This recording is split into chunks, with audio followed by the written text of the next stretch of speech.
जल्दी चलिए ना। आराम से रहो, आराम से। खसिया खाली बनाना है ना। हाँ अकेले नहीं होगा आपसे। कैसे नहीं होगा? पर वो कराटा सिखा है क्या?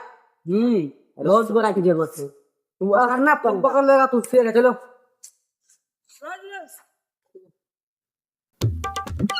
पकड़ो चार से खसी को।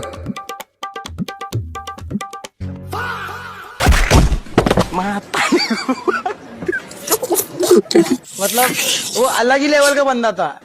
मैं तारी घूम पाई।